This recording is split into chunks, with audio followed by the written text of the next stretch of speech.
ಈಗ ಒಂದು ರಿಸರ್ಚ್ ಹೇಳ್ತಾ ಇದೆ ಭೂಮಿ ಮೇಲೆ ಬದಲಾವಣೆ ಆಗುವಂತ ಸಮಯ ಬಂದಿದೆ. ಅದು ನ್ಯಾಚುರಲ್ ಆಗ್ಬೋದು, ಇಲ್ಲ ಮ್ಯಾನ್ ಮೇಡ್ ಕಾರಣಗಳಿಂದ ಬದಲಾವಣೆ ಅನ್ನೋದು ಭೂಮಿ ಮೇಲೆ ಫಾಸ್ಟ್ ಆಗುತ್ತೆ. ಅದನ್ನ ಕಣ್ಮುಂದೆ ನೋಡ್ತಾ ಇದ್ದೀವಿ. ಇದೇ ಪ್ರಕೃತಿನಲ್ಲಾಗುವಂತ ಬದಲಾವಣೆ ಪ್ರಳಯ ಅಂತ ಕರೆದ್ರು. ಅದರಲ್ಲಿ ಏನೇನು ಮೇಜರ್ ಆಗಿ ಆಗುತ್ತೆ ಅನ್ನೋದನ್ನ ಒಬ್ರು ಕಳಿಸಿದ್ರು ಡೀಟೇಲ್ ಆಗಿ. ತಿಳ್ಕೊಂಡವ್ರೆ ಇಂಥದ್ದನ್ನೆಲ್ಲ ನಮಗೂ ಕಳಿಸ್ತಾ ಇರ್ತಾರೆ. ಇಂಥದ್ದನ್ನ ಒಂದ್ 4 ಜನಕ್ಕೆ ತಿಳಿಸೋಣ, ತುಂಬಾ ಯೂಸ್ಫುಲ್ ಆಗುತ್ತೆ. ಪ್ರಳಯ ಯಾವ್ದಾದ್ರಿಂದ ಆಗುತ್ತೆ? ಪ್ರಳಯ ಪ್ರಕೃತಿನಲ್ಲಾಗುವಂತ ಬದಲಾವಣೆ, ಲಯಕರ್ತನಿಂದ ಆಗ್ಬೋದು, ಇಲ್ಲ ಅಂದ್ರೆ ನ್ಯಾಚುರಲ್ ಆಗಿ ಆಗ್ಬೋದು, ಇಲ್ಲ ಮ್ಯಾನ್ ಮೇಡ್ ಮಿಸ್ಟೇಕ್ಸ್ ಇಂದ, ನಾವು ಮಾಡ್ಕೊಳ್ಳುವಂತ ಅಡ್ವಾನ್ಸ್ಮೆಂಟ್ ಇಂದ ಆಗಬಹುದು. ಅಂತದ್ದನ್ನ ಒಬ್ರು ಕಳಿಸಿದ್ರು. ಆ ಡೀಟೇಲ್ಸ್ ನಾನು ಇವತ್ತು ನಿಮಗೆ ಹೇಳ್ತಾ ಇದ್ದೀನಿ. ಫ್ಯೂಚರ್ ಡಿಸಾಸ್ಟರ್ ಅಂದ್ರೆ ಮುಂದೆ ಆಗುವಂತ ಡಿಸಾಸ್ಟರ್ಗಳು ನ್ಯಾಚುರಲ್ ಇಲ್ಲ ಮ್ಯಾನ್ ಮೇಡ್, ಅಂಡ್ ಕೆಲವೊಂದನ್ನ ಪ್ರಿಡಿಕ್ಟ್ ಮಾಡಿರ್ತಾರೆ ಈ ತರ ಆಗುತ್ತೆ ಮುಂದೆ ಅಂತದ್ದು ಅಂತ ಪ್ರಿಡಿಕ್ಷನ್ ಬೇಸ್ ಮೇಲೂ ಕೂಡ ಈಗ ಬದಲಾವಣೆ ಆಗೋದಕ್ಕೆ ಶುರು ಆಗುತ್ತೆ. ಅಂತ ಸಮಯದಲ್ಲಿ ನಾವಿದೀವಿ. ನ್ಯಾಚುರಲ್ ಡಿಸಾಸ್ಟರ್ ಯಾವ್ದಾದ್ರು ಅಂತಾನು ಹೇಳ್ತಾರೆ ನೋಡಿ. ಕ್ಲೈಮೇಟ್ ಚೇಂಜ್ ಅನ್ನೋದು ಮೇಜರ್ ಆಗಿ ಆಗ್ತಾ ಇದೆ. ಎಕ್ಸ್ಟ್ರೀಮ್ ಹೀಟ್ ವೇವ್ ಅನ್ನೋದು ಭೂಮಿನ ತಟ್ಟುತ್ತೆ. ಇನ್ನ ವೈಲ್ಡ್ ಫೈರ್ ಅನ್ನೋದು ಭೂಮಿಗೆ ಕಾಡುತ್ತೆ. ಎಲ್ಲಾದ್ರೂ ಕಾಡ್ಗಿಚ್ಚುಗಳು ಇದೆಲ್ಲ ಜಾಸ್ತಿ ಆಗ್ತಾ ಹೋಗುತ್ತೆ. ಪ್ರವಾಹಗಳು ಜಾಸ್ತಿ ಆಗ್ತಾ ಹೋಗುತ್ತೆ. ಇನ್ನ ಸ್ಟ್ರಾಂಗ್ ಹರಿಕೇನ್ಸ್, ಸೈಕ್ಲೋನ್ಸ್, ಸ್ಟೋಮ್ಸ್ ಇವೆಲ್ಲ ಅಂದ್ರೆ ವಿಪರೀತ ಭೀಕರ ಮಳೆ, ಎಲ್ಲಂದ್ರಲ್ಲಿ ಪ್ರವಾಹಗಳು, ನೀರು ಉಕ್ಕುತ್ತಾ ಇರುತ್ತೆ, ಇಂಥದ್ದೆಲ್ಲ ಜಾಸ್ತಿ ಆಗ್ತಾ ಹೋಗುತ್ತೆ. ಹರಿಕೇನ್ಗಳು ಬಂದು ಮನೆಗಳು ಈಗ ರೀಸೆಂಟ್ ಆಗಿ ಕೊಚ್ಕೊಂಡು ಹೋಗ್ತಾ ಇರೋದು ನೋಡ್ತಾ ಇದೀವಿ. ಸುಂಟರ ಗಾಳಿಗಳು ಅಂಥದ್ದು ಎದ್ದೇಳುತ್ತೆ. ಇನ್ನ ಸಿ ಲೆವೆಲ್ ಕೆಲವೊಂದು ಕಡೆ ಫ್ಲಡ್ ನ ಕ್ರಿಯೇಟ್ ಮಾಡುತ್ತೆ, ಅಂದ್ರೆ ರೈಸ್ ಆಗುತ್ತೆ. ಇನ್ನ ಎಷ್ಟೋ ಸಿಟಿಗಳು ಸಬ್ಮರ್ಜ್ ಆಗುವಂತ ಸಿಚುಯೇಷನ್ ಇನ್ನ ಕೆಲವು ವರ್ಷಗಳಲ್ಲಿ ನಡೆಯುತ್ತೆ. ಇದೆಲ್ಲ ನ್ಯಾಚುರಲ್ ಆಗಿ ಆಗುವಂತ ಡಿಸಾಸ್ಟರ್ಗಳು, ಪ್ಲಸ್ ನಾವು ಮ್ಯಾನ್ ಮೇಡ್ ಮಿಸ್ಟೇಕ್ಸ್ ಇಂದ ಆಗ್ತಾ ಇರುವಂತ ಡಿಸಾಸ್ಟರ್ಗಳು. ಗ್ಲೇಷಿಯರ್ ಅನ್ನೋದು ಮೆಲ್ಟ್ ಆಗೋದಕ್ಕೆ ಇನ್ನ ಫಾಸ್ಟ್ ಆಗುತ್ತೆ. ಇದರಿಂದ ವಾತಾವರಣದಲ್ಲಿ ಮೇಜರ್ ಬದಲಾವಣೆ ನಾವು ನೋಡ್ಬೋದು. ಎಕೋಸಿಸ್ಟಮ್ ವೇರಿಯೇಷನ್ ಅನ್ನೋದಾಗುತ್ತೆ. ಸಮುದ್ರದ ಟೆಂಪರೇಚರ್ ವೇರಿಯೇಷನ್ ಆಗುತ್ತೆ. ಸಮುದ್ರದಲ್ಲಿರುವಂಥ ಜೀವಿಗಳು ಒಂದು ಕಡೆಯಿಂದ ಇನ್ನೊಂದು ಕಡೆಗೆ ಟ್ರಾವೆಲ್ ಮಾಡೋದಕ್ಕೆ ಶುರು ಮಾಡ್ತವೆ. ಫಿಶಿಂಗ್ ಎಫೆಕ್ಟ್ ಆಗಬಹುದು. ಸಮುದ್ರದ ನೀರು ತಣ್ಣಗಾಗ್ತಾ ಹೋದಷ್ಟು ಎಷ್ಟೋ ಭಾಗದಲ್ಲಿ ಭೂಮಿ ಬಿರುಕು ಬಿಡೋದಕ್ಕೆ ಶುರು ಮಾಡುತ್ತೆ. ಬೇರೆ ಬೇರೆ ಒಂದಕ್ಕೊಂದು ಇಂಟರ್ಲಿಂಕ್ ಆಗಿರುತ್ತೆ. ಜೀವಿಗಳು ಶಿಫ್ಟ್ ಆದಾಗೆ ಭೂಮಿನಲ್ಲಿ ಒಳಗಡೆ ಇರುವಂತ ಕೆಲವಷ್ಟು ಭಾಗದಲ್ಲಿ ಬದಲಾವಣೆಗಳಾಗೋದಕ್ಕೆ ಶುರು ಆಗುತ್ತೆ. ಇದೆಲ್ಲದರಿಂದನೂ ಭೂಮಿ ಬಿರುಕು ಬಿಡುತ್ತೆ. ಇನ್ನ ತುಂಬಾ ಹಾಟ್ ವೇವ್ಸ್ ಅನ್ನೋದು ಕ್ರಿಯೇಟ್ ಆಗುತ್ತೆ. ಸೈಕ್ಲೋನ್ ಅನ್ನೋದು ಕ್ರಿಯೇಟ್ ಆಗುತ್ತೆ. ಇದೆಲ್ಲ ಕೂಡ ನ್ಯಾಚುರಲ್ ಡಿಸಾಸ್ಟರ್ ಅನ್ನೋ ಹೆಸರಲ್ಲಿ ಕಾಣಿಸ್ಕೊಳ್ಳುತ್ತೆ ಮುಂದಿನ ದಿನಗಳಲ್ಲಿ ಅನ್ನೋದೇ ಇವ್ರು ತಿಳಿಸಿದ್ದು. ಇನ್ನ ಅರ್ಥಕ್ವೇಕ್ಗಳು ಜಾಸ್ತಿ ಆಗ್ತಾ ಹೋಗುತ್ತೆ. ಕೆಲವಷ್ಟು ಹೈ ರಿಸ್ಕ್ ಝೋನ್ಸ್ ಅಂತಾನು ಮೆನ್ಷನ್ ಮಾಡಿದ್ದಾರೆ. Ring of fire, Pacific ocean ಏನಿದೆ ಈ ಜಾಗದಲ್ಲಿ ಅರ್ಥಕ್ವೇಕ್ಗಳು ಜಾಸ್ತಿ ಆಗುತ್ತೆ. ಇದರಲ್ಲಿ ಜಾಸ್ತಿ ಇಂಪ್ಯಾಕ್ಟ್ ಆಗುವಂತ ಭಾಗ ಜಪಾನ್, ಇಂಡೋನೇಷ್ಯಾ, ಕ್ಯಾಲಿಫೋರ್ನಿಯಾ. ಈ ಜಾಗದಲ್ಲಿ ಹೈಯೆಸ್ಟ್ ಇಂಪ್ಯಾಕ್ಟ್ ಅನ್ನೋದು ಕಾಣುತ್ತೆ ಮುಂದಿನ ದಿನಗಳಲ್ಲಿ. ಅದ್ರ ಜೊತೆಗೆ sudden shift of tectonic plates, ಇದು ಕೂಡ ಸುನಾಮಿಗೆ ಕಾರಣ ಆಗುತ್ತೆ. ಇದಕ್ಕಿದ್ದಂಗೆ ಟೆಕ್ಟಾನಿಕ್ ಪ್ಲೇಟ್ಸ್ ಅಲ್ಲಿ ಬದಲಾವಣೆ ಫಾಸ್ಟ್ ಆಗಿ ಶಿಫ್ಟ್ ಆಗ್ಬಿಡೋದು, ಇದೆಲ್ಲ ಕೂಡ ಸುನಾಮಿ ಆಗೋದಕ್ಕೆ ಕಾರಣ ಆಗುತ್ತೆ ಮುಂದಿನ ದಿನಗಳಲ್ಲಿ. ಇದು ಜ್ಞಾನಿಗಳು ಪ್ಲಸ್ ತುಂಬಾ ಅಧ್ಯಯನ ಮಾಡಿದವರು ತಿಳಿಸ್ತಾ ಇರುವಂತ ವಿಷಯಗಳು. ಇನ್ನ ವಾಲ್ಕೆನಿಕ್ ಎರಪ್ಷನ್ ಅನ್ನೋದು ಶುರು ಆಗುತ್ತೆ.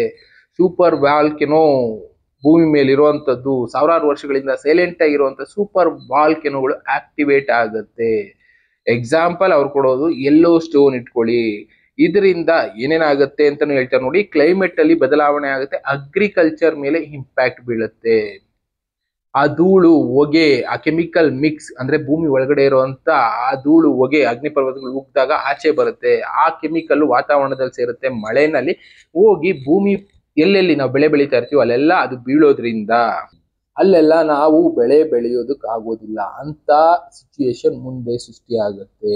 ಈ ವಾಲ್ಕೆನೋ ಸರೌಂಡಿಂಗ್ ಅಲ್ಲಿರುವಂತ ಭೂಭಾಗಗಳು ಮುಂದೆ ಬೆಳೆ ಬೆಳೆಯೋದಕ್ಕಾಗದೆ ಇರುವಂತ ಬರಡು ಭೂಮಿಗಳಾಗತ್ತೆ ಅನ್ನೋದು ಕೂಡ ಇವ್ರು ತಿಳಿಸಿದ್ದು. ಇನ್ನ ಕ್ಲೈಮೇಟ್ ಚೇಂಜ್ ಆಗುತ್ತೆ. ಚಳಿಗಾಲದಲ್ಲಿ ಮಳೆ ಬರುವಂಥದ್ದು, ಮಳೆಗಾಲದಲ್ಲಿ ಅತಿಯಾದ ಮಳೆ, ಇನ್ನು ವಿಪರೀತ ಸೈಕ್ಲೋನ್ಗಳು ಕಾಡುವಂಥದ್ದು, ಬೇಸಿಗೆನಲ್ಲಿ ಮಳೆ ಬರುವಂಥದ್ದು, ಬೇರೆ ಬೇರೆ ಈ ತರ ಕ್ಲೈಮೇಟ್ ಚೇಂಜು ತುಂಬಾ ಕಾಣಿಸ್ಕೊಳ್ಳುತ್ತೆ. ಭೂಮಿ ಶಿಫ್ಟಿಂಗ್ ಅನ್ನೋದು ಶುರು ಮಾಡುತ್ತೆ, ಅಂದ್ರೆ ಪಥ ಬದಲಾಯಿಸುತ್ತೆ ಭೂಮಿ ಅಂತ ಸಿಚುಯೇಷನ್ ಬರುತ್ತೆ. ಇನ್ನು ಪ್ಯಾಂಡಮಿಕ್ಸ್ಗಳು ಕಾಡುತ್ತೆ ಅಂತ ಹೇಳ್ತಾರೆ. ಅಂದ್ರೆ ಹೊಸ ಹೊಸ ವೈರಸ್ಗಳು. ಎಕ್ಸಾಂಪಲ್ ಇವ್ರು ಹೇಳೋದು ಝೂನೋಟಿಕ್ ಡಿಸೀಸ್ ಅಂತ ಒಂದು ಕಳಿಸಿದ್ರು. ಏನು ಅಂತ ಅಷ್ಟು ನನಗೂ ಗೊತ್ತಿಲ್ಲ.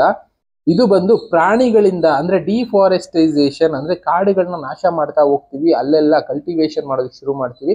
ವ್ಯವಸಾಯ ಮಾಡ್ತೀವಿ, ಇನ್ನ ಸಿಟಿಗಳನ್ನ ಮಾಡ್ತಾ ಹೋಗ್ತೀವಿ, ಕಾಡುಗಳನ್ನ ನಾಶ ಮಾಡಿ. ಅದರಿಂದ ಸೃಷ್ಟಿಯಾಗುವಂತ ಝೂನೋಟಿಕ್ ಡಿಸೀಸ್ ಅನ್ನೋದು ಮುಂದೆ ಬರುತ್ತೆ ಅಂತ ಹೇಳ್ತಾರೆ. ಅಂದ್ರೆ ಪ್ರಾಣಿಗಳು ಇವುಗಳಿಂದ ಹರಡ್ತಾ ಹೋಗುತ್ತೆ. ವೈಲ್ಡ್ ಲೈಫ್ ಗಳಿಂದ ಮುಂದೆ ಕಾಯಿಲೆಗಳು, ಅಂದ್ರೆ ಅವೆಲ್ಲ ಪ್ರಾಣಿಗಳು ಸಿಟಿಗೆ ಬರೋದು ಶುರುವಾಗಿ ಅವುಗಳಲ್ಲಿ ರೂಪಾಂತರ ಅನ್ನೋದು ಶುರು ಆಗ್ತಾ ಹೋಗುತ್ತೆ. ಅವು ತಿನ್ನೋ ಫುಡ್ ಇಂದ ಎಲ್ಲ. ಇದರಿಂದ ಮನುಷ್ಯರಲ್ಲೂ ಕೂಡ ಈ ಕಾಯಿಲೆ ಅನ್ನೋದು ಶುರು ಆಗುತ್ತೆ. ಇನ್ನ ಮನುಷ್ಯರಲ್ಲಿ ಆಂಟಿಬಯೋಟಿಕ್ ಏನಿದೆ ಕೆಪಾಸಿಟಿ, ಆ ಕೆಪಾಸಿಟಿ ಅನ್ನೋದು ಕಡಿಮೆ ಆಗ್ತಾ ಹೋಗುತ್ತೆ. ಆ ಕೆಪಾಸಿಟಿ ಕಡಿಮೆ ಆಗ್ತಾ ಇದ್ದಾಗೆ ನಮ್ಮಲ್ಲಿ ಆಟೋಮೆಟಿಕ್ ಆಗಿ ಬೇರೆ ಕಾಯಿಲೆ ಬಂತು ತಡ್ಕೊಳ್ಳೋದಕ್ಕಾಗೋದಿಲ್ಲ, ದೊಡ್ಡ ಮಟ್ಟಕ್ಕೆ ನಾವು ಫೀಲ್ ಮಾಡ್ತೀವಿ, ಒದ್ದಾಡ್ತೀವಿ, ಅಂಥದ್ದೆಲ್ಲ ನಮ್ಮಲ್ಲಿ ಕಾಣ್ತಾ ಹೋಗುತ್ತೆ ಇನ್ನ ಮುಂದಿನ ದಿನಗಳಲ್ಲಿ ಅಂತ ಹೇಳ್ತಾರೆ.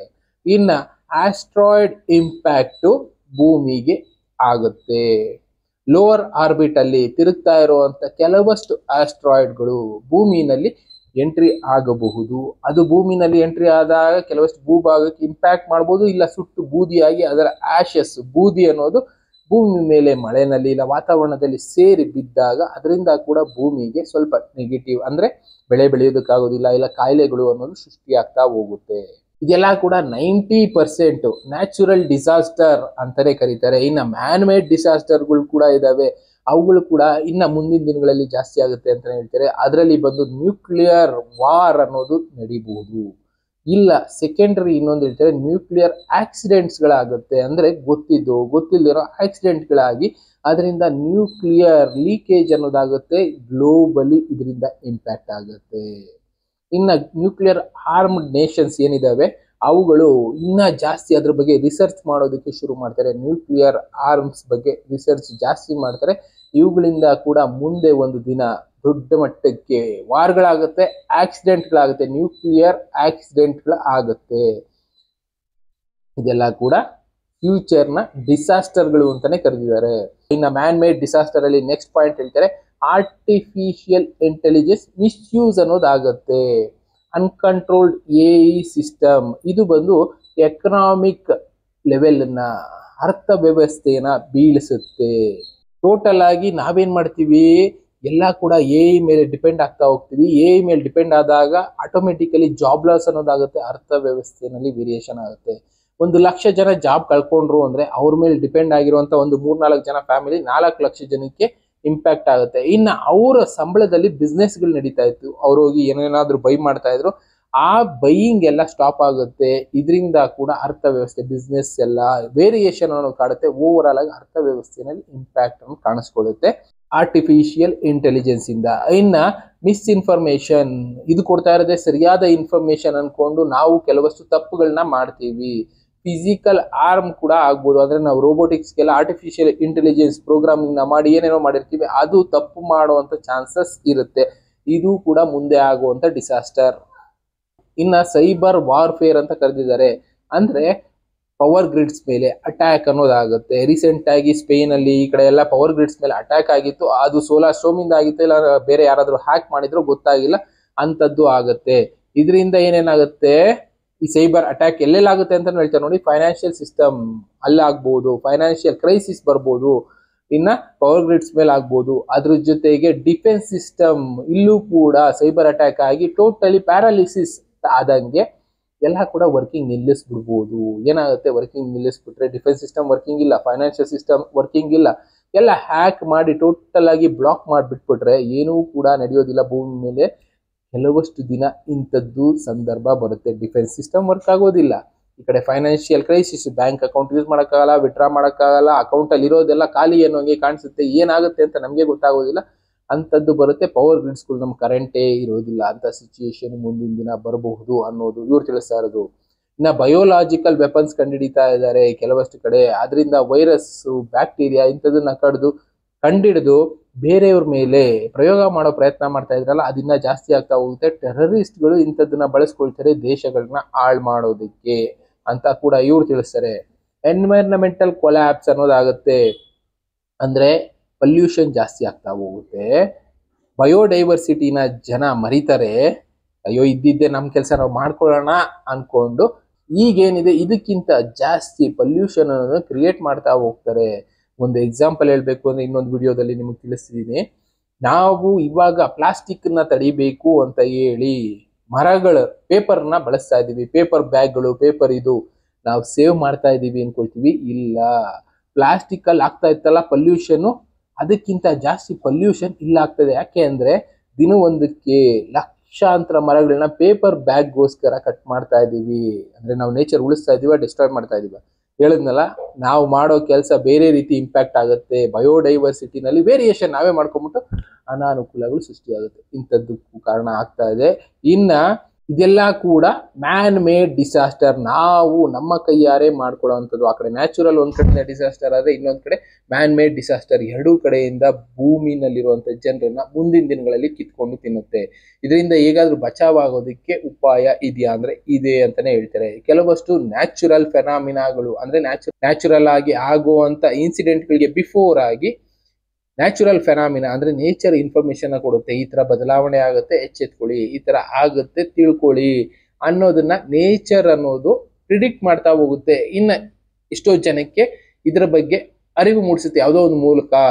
ಜ್ಞಾನ ಅನ್ಕೊಳ್ಳಿ, ಇಲ್ಲ ಕಾಲಜ್ಞಾನ ಅನ್ಕೊಳ್ಳಿ, ಅದನ್ನೇ ಅಂಥದ್ದು ಮುಂದೆ ನಡೆಯುತ್ತೆ. ಅರ್ಲಿ ವಾರ್ನಿಂಗ್ಸ್ ಅನ್ನೋದು ನಮಗ್ ಸಿಗುತ್ತೆ. ಇದೆಲ್ಲದರಿಂದ ಕೂಡ ನಾವು ಮುಂದೆ ಆಗುವಂತ ಇನ್ಸಿಡೆಂಟ್ ಗಳಿಂದ ಬಚಾವಾಗ್ಬೋದು. ನ್ಯಾಚುರಲ್ ಡಿಸಾಸ್ಟರ್ ಆಗ್ಬೋದು, ಮ್ಯಾನ್ ಮೇಡ್ ಡಿಸಾಸ್ಟರ್ ಆಗ್ಬೋದು, ಇಂಥದ್ರಿಂದ ಬಚಾವಾಗ್ಬೋದು. ಇದನ್ನ ಹೇಗಾದ್ರೂ ನಾವು ತಡೆಯೋದಕ್ಕೂ ಚಾನ್ಸ್ ಇದೆ. ಪ್ಲಸ್ ನಾವು ಪ್ರಿಪೇರ್ ಆಗಿ ಇದರಿಂದ ಬಚಾವಾಗೋದಕ್ಕೂ ಚಾನ್ಸ್ ಇದೆ. ಒಂದು, ಡಿಫಾರೆಸ್ಟೈಸೇಷನ್ ತಡಿಬಹುದು, ಪೊಲ್ಯೂಷನ್ ತಡಿಬಹುದು. ಇನ್ನ ಕೆಲವೊಂದನ್ನ ನಮ್ಮ ಕೈಲಿ ಆಗುವಂಥದ್ದನ್ನು ತಡಿಬಹುದು. ತಡೆಯೋದಕ್ಕಾಗದೇ ಇರುವಂತ ನ್ಯಾಚುರಲ್ ಡಿಸಾಸ್ಟರ್ಗಳಿಗೆ ಸಿದ್ಧತೆಗಳನ್ನ ಮಾಡ್ಕೋಬಹುದು. ಈ ರೀತಿ ಕ್ಲೈಮೇಟ್ ಚೇಂಜ್ ಆದ್ರೆ ನಾನು ಯಾವ ರೀತಿ ಬದುಕಬೇಕು, ಈ ರೀತಿ ಅನಾಹುತ ನಡೆದ್ರೆ ನಾನು ಯಾವ ರೀತಿ ಅದನ್ನ ಫೇಸ್ ಮಾಡೋದಕ್ಕೆ ಸಿದ್ಧ ಆಗ್ಬೇಕು. ಇಂಥ ಪ್ರಿಪೇರ್ಡ್ನೆಸ್ ಪ್ಲಸ್ ಸಸ್ಟೈನಬಿಲಿಟಿ ಎಫರ್ಟ್ಸ್ ಇವೆರಡು ಮಾಡ್ಕೊಂಡ್ರೆ ಸಾಕು, ಮುಂದೆ ಆಗುವಂತ ಅನಾಹುತಗಳನ್ನ ಎದುರಿಸಬಹುದು. ಎಲ್ಲರ ಕೈಲೂ ಎದುರಿಸಕ್ಕಾಗತ್ತಾ? ಆಗಲ್ಲ. ಯಾವಾಗ ಆಗುತ್ತೆ ಅನ್ನೋದು ಯಾರಿಗೂ ಗೊತ್ತಿಲ್ಲದೆ ಇರೋದ್ರಿಂದ ಆಗೋದಕ್ಕೆ ಮುಂಚೆ ಪ್ರಿಪೇರ್ ಆಗಿ ಸಿದ್ಧತೆ ಮಾಡ್ಕೊಳ್ಳಿ ಸಾಕು. ಆಟೋಮೆಟಿಕಲಿ ನಾವು ಇದನ್ನ ಎದುರಿಸಬಹುದು. ನಮ್ಮ ಕೈಲಿ ಸಾಧ್ಯ ಆದ್ರೆ ಈ ಪೊಲ್ಯೂಷನ್ ಅನ್ನು ಕಡಿಮೆ ಮಾಡಿದ್ರೆ ಸ್ವಲ್ಪ ನಾವು ನೇಚರ್ಗೆ ಏನೋ ಕೊಡುಗೆ ಕೊಟ್ಟಂಗಿರುತ್ತೆ. ಅದರಿಂದ ನಮ್ಮನ್ನ ನಾವು ಸೇಫ್ ಗಾರ್ಡ್ ಮಾಡ್ಕೊಂಡಂಗಿರುತ್ತೆ, ನಮ್ಮ ಫ್ಯೂಚರ್ ನ ಉಳಿಸ್ದಂಗಿರುತ್ತೆ ಅಷ್ಟೇ. ಇಂಥ ವಿಷಯಗಳನ್ನ ಕೆಲವೊಬ್ರು ಕಳಿಸ್ತಾ ಇರ್ತಾರೆ, ತುಂಬಾ ತಿಳಿದವರು. ಅಂಥದ್ದನ್ನ ನಿಮ್ಗೆ ತಿಳಿಸ್ಕೊಡೋ ಕೆಲಸ ನಾನು ಮಾಡ್ತಾನೆ ಇರ್ತೀನಿ. ಇನ್ನ ಬೇರೆ ಬೇರೆ ವಿಷಯಗಳು ಮತ್ತೆ ಸಿಗ್ತಾ ಇರುತ್ತೆ, ಅಂಥದನ್ನ ನಿಮ್ಗೆ ತಿಳಿಸ್ಕೊಡ್ತಾ ಇರ್ತೀನಿ. Thank you. ಮತ್ತೆ ಸಿಗ್ತೀವಿ. ಗುಡ್ ಬಾಯ್.